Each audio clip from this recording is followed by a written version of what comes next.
ये कहते हैं सर्कुलेटरी पाथवे या pathway of blood in the heart, यानी हार्ट के अंदर रक्त कैसे आता है और कैसे वो शुद्ध होकर हमारे पूरे शरीर में सप्लाई होने के लिए चला जाता है। तो हम देखते हैं कि सबसे पहले यानी 1 to 1 जो प्रक्रिया शुरू होती है वहाँ से मैं लेता हूँ। तो इस प्रक्रिया में सबसे पहले जो अंग जो हिस्सा हार्ट का शामिल होता है वो होता है बायां आलिंद यानी लेफ्ट एट्रियम।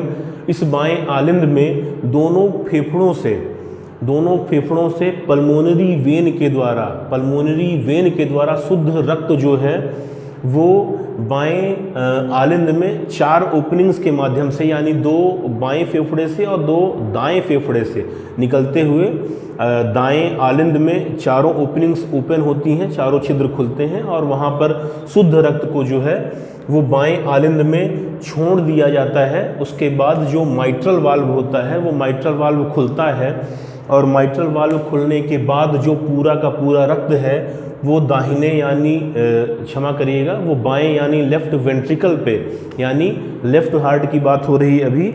तो सबसे पहले एक्टिव हुआ लेफ्ट एट्रियम जहाँ पर फेफड़ों से शुद्ध रक्त आया। उसके बाद माइट्रल वाल्व यानी 2 कपाट जिसमें होते हैं, एवी वाल्व होता है, वो खुला और रक्त जो है वो बाएं निलय यानी लेफ्ट वेंट्रिकल में आया और लेफ्ट वेंट्रिकल में जैसे ही रक्त आया तो ये कपाट बंद हो गया। उसके बाद हम देखते हैं कि जब रक्त जो है वो बाएं कपाट में आया तो महाधमनी कपाट खुल गए। महाधमनी कपाट जो कि पूरे शरीर में जहाँ से अब रक्त सप्लाई होना है तो महाधमनी कपाट खुल गए और महाधमनी कपाट खुलते ही जो रक्त है वो खुलते ही रक्त महाधमनी यानी एओर्टा में पहुंच गया और फिर ये कपाट जो है वो बंद हो गए जिससे कि रक्त का बैक फ्लो ना होने पाए। और उसके बाद जो रक्त है वो महाधमनी से धमनियों में, धमनियों से धमनिकाओं यानी आर्टेरियोल्स में, और उसके बाद धमनी कोशिकाओं यानी ब्लड कैपिलरीज में प्रवाहित होता है। ब्लड कैपिलरीज जो हैं वो ऊतकों में यानी अंगों में पाई जाती हैं, हमारे शरीर के ऊतकों यानी अंगों में, जहां ऑक्सीजन और बाकी चीज़ों की सप्लाई हमें करनी है।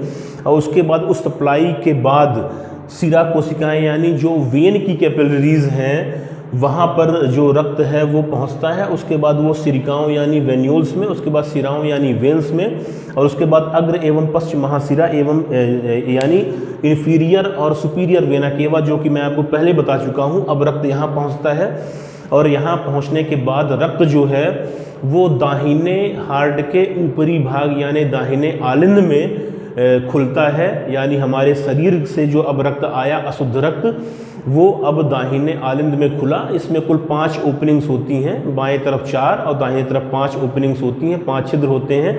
इन 5 छिद्रों से जो अशुद्ध रक्त है वो दाहिने आलिंद में आया।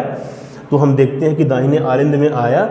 अब दाहिने आलिंद में भरने के बाद ट्राइकस्पिड यानी त्रिवलनी कपाट जो है वो खुल जाएंगे और त्रिवलनी कपाट खुलने के बाद जो रक्त है वो दाहिने निलय में प्रवेश कर जाएगा। दाहिने निलय में जैसे ही रक्त प्रवेश करता है ये कपाट बंद हो जाते हैं और उसके तुरंत बाद जो है वो पल्मोनरी धमनी के लिए पल्मोनरी वाल्व जो है वो खुल जाएंगे और वाल्व खुलते ही जो रक्त है वो निलय से पल्मोनरी आर्टरी में अशुद्ध रक्त भेज दिया जाएगा और ये अशुद्ध रक्त अब जो है अब कपाट बंद हो जाएंगे और ये अशुद्ध रक्त जो है वो फेफड़ों में जाएगा।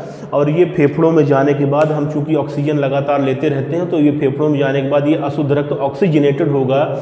हमारे द्वारा ली गई ऑक्सीजन जो हम ले रहे हैं उसके माध्यम से डिफ्यूज़न मेथड द्वारा अब ये जो ऑक्सीजन है ये रक्त में मिलेगी।